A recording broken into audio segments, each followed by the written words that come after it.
Student visa पे यहाँ पे आऊँ और मेरे डिपेंडेंट को कोई स्किल वर्कर वीजा में या फिर हेल्थ केयर वर्कर में कोई जॉब मिल जाए तो मेरा वीजा उनके साथ चेंज हो जाएगा। क्या हेल्थ केयर वीजा को किसी और वीजा में स्विच करा है वो health care worker visa? Can I work in 2 agency? मेरे स्टैंपिंग टाइम है वो 6 मंथ का है, बट मुझे 3 ईयर का वीजा मिला है, तो मुझे 6 मंथ का ही स्टैंप पे टाइम क्यों मिला? एएनएम नर्सिंग करिए, क्या मुझे भी इंग्लिश की रिक्वायरमेंट देनी पड़ेगी? Hello guys, welcome once again you me at England's live. स्वागत है आपका एक और नई वीडियो में। और आज की ये वीडियो भी होने वाली है क्वेश्चन आंसर्स के बारे में, हेल्थ केयर वर्कर वीजा का पार्ट 2। एक्चुअली वो वाली क्वेश्चन मैं ट्राई करूंगी आंसर देने की जो सबसे ज्यादा पूछे जाते हैं, सबसे ज्यादा लोगों के डाउट रहते हैं हेल्थ केयर वर्कर वीजा के रिगार्डिंग, तो वही सारे क्वेश्चन इसमें बताए जाएंगे। एंड इसमें मैं रैंडमली क्वेश्चन पिक करूंगी कमेंट्स के थ्रू जो लोग मुझसे पुट करते हैं, और हो सकता है जो क्वेश्चन आपने पुट करा हो उसका आंसर भी मैं इस वीडियो में दे दूंगी। Watch this video till the end. तो उससे पहले अगर आप मेरे चैनल पे नए हैं तो आप मुझे सब्सक्राइब कर सकते हैं for more informative video specially about UK life, UK visas. अगर आप यूके में आ चुके हैं तब भी ये चैनल आपके लिए हेल्पफुल होगा, और अगर आप आने का प्लान करें तब भी इस चैनल पे काफी ऐसे वीडियोस हैं जो आपकी किसी न किसी वे में डेफिनेटली हेल्प करेंगी। तो गाइस, अगर आप कैश वगैरह के बारे में या फिर प्रोसेसिंग टाइम वगैरह के बारे में जानना चाहते हो तो आप पार्ट 1 भी देख सकते हो सकता है कि कुछ ऐसा क्वेश्चन हो जो पार्ट 1 में बताए गए हो जो आप सर्च कर रहे हो, बट स्टिल इसमें भी काफी ऐसे डाउट्स हैं जो मोस्टली लोगों के होते हैं। तो स्टार्ट करते हैं। वर्क वीजा कितने टाइम में मिल जाता है? तो लास्ट वीडियो में मैंने बताया था जो कॉस्ट का टाइम होता है वो उसका 1 डे प्रोसेसिंग टाइम होता है नॉर्मली। उसके बाद जो सेकंड स्टेप होता है वो होता है आपका वीजा अप्लाई करने का। अगर आपका लेटर ऑफ स्पॉन्सरशिप, आपको सर्टिफिकेट ऑफ स्पॉन्सरशिप आपको मिल चुका है, देन आपने वीजा अप्लाई करना होता है। ये आप पे डिपेंड करता है। अगर आप प्रायोरिटी में लगाते हो जिसकी की फीस थोड़ी ज्यादा होती है, उसमें अगर आप लगाते हो देन आपका वीजा आ जाएगा within the week 7 working days, 5 to 7 working days में। और अगर आप स्टैंडर्ड सर्विस में लगाते हो देन 15 to 20 वर्किंग डेज के बीच में आपका वीजा आ जाता है। कोई इंटरव्यू तो नहीं होता, हमारा बायोमेट्रिक हो चुका है, तो इंटरव्यू के चांसेस बहुत कम है इस वीजा कैटेगरी में। बहुत रेयर लोगों का इंटरव्यू आता है। स्टिल आपको प्रिपेयर रहना पड़ेगा। अगर आप यूके को कोई भी वीजा रखते हो तो कभी भी आपको इंटरव्यू की कॉल आ सकती है। आप पूरी तरह से बेपरवाह नहीं हो सकते। यस, आपको थोड़ा सा कॉन्शियस रहना पड़ेगा जब तक आपका वीजा नहीं आ जाता, बट चांसेस बहुत ही कम है। ओनली 1% है। 99% वीजास विदाउट इंटरव्यू लग रहे हैं। क्वेश्चन है, if I get cost certificate of sponsorship without degree और without education in a same field, तो कितने चांसेस होते हैं इस वीजा के लगने की? तो फर्स्ट ऑफ ऑल इस वीजा का एजुकेशन से इतना कोई लिंक नहीं होता। ऐसी कोई रिक्वायरमेंट नहीं है कि आपकी प्रीवियस एजुकेशन इस फील्ड की होनी चाहिए। अगर आपको लेटर ऑफ स्पॉन्सरशिप मिलता है तो उसके पॉइंट होते हैं, और उसके अलावा आप जो फर्दर रिक्वायरमेंट्स है लाइक इंग्लिश वगैरह की अगर उन्हें फुलफिल करते हो तो आपके ऑफकोर्स 99% चांस होते हैं। 100% मैं नहीं बोलूंगी, 99% लोगों का वीजा ऑफकोर्स इसमें लगता है। रिजेक्शन रेट बहुत ही कम है अगर आपके जो लेटर ऑफ स्पॉन्सरशिप है वो ठीक है एंड आप इंग्लिश की रिक्वायरमेंट फुलफिल करते हैं। हेल्थ केयर वीजा में डिपेंडेंट वीजा बंद होने वाला है कि ये सच है? तो मैंने पिछले भी वीडियोस में काफी बताया हुआ कि कोई भी वीजा बंद नहीं होने वाला, ना हेल्थ केयर वीजा ना फिर उसका डिपेंडेंट वीजा। ये सिर्फ रूमर्स है, आप इन पे ट्रस्ट मत करिए। ऐसा कोई भी वीजा बंद होने की कोई भी ऑफिशियल स्टेटमेंट अभी तक नहीं है।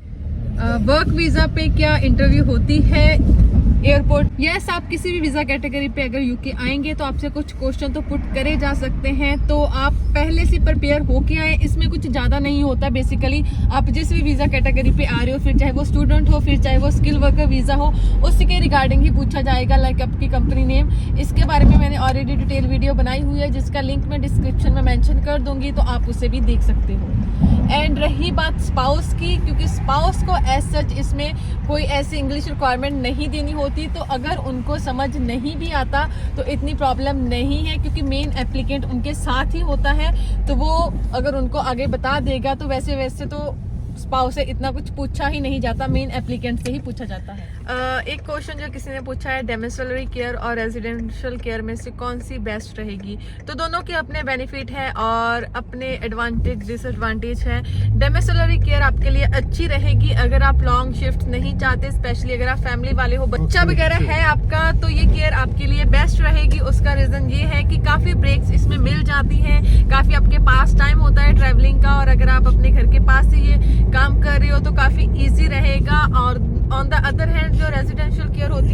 वो आपको एक ही जगह पे लॉन्ग आवर्स के लिए शिफ्ट करनी पड़ेगी और एक ही जगह पे आपको रहना होगा। बट डोमेस्टिक केयर में आपको थोड़ा ट्रैवलिंग वगैरह की हेडेक हो सकती है, तो ये आप पे डिपेंड करता है कि आपने कौन सा काम आप ज्यादा प्रेफर कर रहे हो। ये वाला question, 90 working hour in a week. तो फर्स्ट ऑफ ऑल यूके में जो लीगल वर्किंग आवर्स होते हैं फुल टाइम के, वो होते हैं 35 to 40 आवर्स। इसमें से आपकी कंपनी के कोई भी आवर्स हो सकते हैं, लाइक कुछ कंपनीज के 37 होते हैं, कुछ के 39 और कुछ 40 आवर्स भी रखती हैं। बहुत रेयर कंपनीज होती हैं जिसके 44 to 45 हो सकते हैं। अगर वो आपको पेड ब्रेक देती हैं उस केस में ज्यादा हो सकते हैं, बट मोस्टली 40 आवर्स से कम ही होती है। अब ओवर टाइम में आपको 20 आवर्स और अलाउड हो सकते हैं। देन आफ्टर ओवर टाइम जो आपके आवर्स होंगे वो ओनली 60 आवर्स आपको अलाउड होते हैं। अगर आप 60 से ज्यादा जाते हो, इवन 1 आवर्स भी, तो उसके लिए भी आपको बहुत ही स्पेशल जो यहाँ पे कॉन्ट्रैक्ट्स वगैरह होते हैं वो आपको साइन करने पड़ते हैं।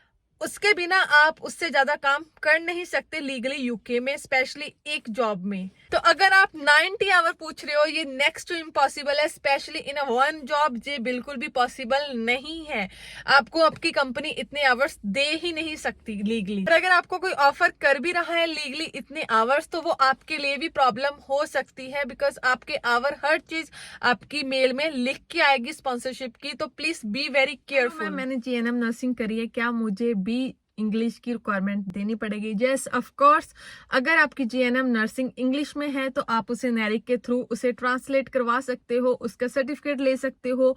इंग्लिश रिक्वायरमेंट अगर वो फुलफिल करता है देन आपको कोई स्पेसिफिक टेस्ट नहीं देना पड़ेगा। बट अगर आपकी जो डिग्री है जीएनएम नर्सिंग जो भी है एजुकेशन है, उसका जो लेवल है वो एज पर नैरिक इंग्लिश की रिक्वायरमेंट फुलफिल नहीं कर पाता, उस केस में आपको स्पेसिफिकली आइल्स वगैरह का टेस्ट देना पड़ेगा। क्या हेल्थ केयर वीजा को किसी और वीजा में स्विच करा जा सकता है? तो बेसिकली इसका जो आंसर है वो ये है कि ऑल जिस भी वीजा में आप स्विच करना चाहते हो उसकी रिक्वायरमेंट क्या है, ये उस पर डिपेंड करता है। अगर वो आपकी एप्लीकेशन एक्सेप्ट करते, hi ma'am, if I have a health care worker visa can I work in 2 agencies? तो आप सेम जॉब ऑक्यूपेशन में वर्क कर सकते हैं हेल्थ केयर में 20 आवर और किसी एजेंसी या कंपनी के साथ काम कर सकते हैं, अगर आपका एम्प्लॉयर आपको अलाउ करता है और आपके पास टाइम है तो। किसी ने सेम वीजा के लिए पूछा है कि क्या हम कोई ऑनलाइन वर्क भी नहीं कर सकते? जिस भी वर्क में आपके यहाँ के पेपर लाइक एनआई नंबर वगैरह आप प्रोवाइड करोगे, ऑफकोर्स वो लीगली यहाँ पे कोई और वर्क में काउंट होगा, तो ऑफकोर्स आप उसे नहीं कर सकते, फिर चाहे वो ऑनलाइन हो ऑफलाइन हो किसी भी तरह का हो। किसी ने ये क्वेश्चन पुट करा है कि इन केस मैं स्टूडेंट वीजा पे यहाँ पे आऊँ और मेरे डिपेंडेंट को कोई स्किल वर्कर वीजा में या फिर हेल्थ केयर वर्कर में कोई जॉब मिल जाए तो मेरा वीजा उनके साथ चेंज हो जाएगा? नहीं, जब तक आप खुद अपना वीजा चेंज नहीं करवाते तब तक आपका वीजा चेंज नहीं होगा। आपको सेपरेट एप्लीकेशन सबमिट करनी पड़ेगी अब उनके डिपेंडेंट के तौर पे, तब आपका वीजा चेंज होगा। खुद ऑटोमेटिकली कोई वीजा चेंज नहीं होता डिपेंडेंट। टियर 2 वीजा पे डिपेंडेंट कहीं भी काम कर सकता है। यस, डिपेंडेंट के लिए कोई रिस्ट्रिक्शन नहीं होती, वो कहीं भी कितना भी काम कर सकते हैं। मेरे स्टैंपिंग का जो टाइम है वो 6 मंथ का है, बट मुझे 3 ईयर का वीजा मिला है, तो मुझे 6 मंथ का ही स्टैंप पे टाइम क्यों मिला है?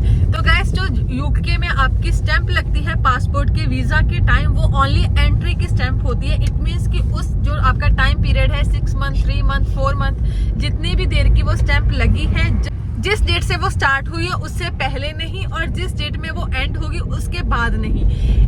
जो विद इन टाइम होता है उसमें से आप कभी भी यूके में फर्स्ट टाइम ट्रेवल कर सकते हो।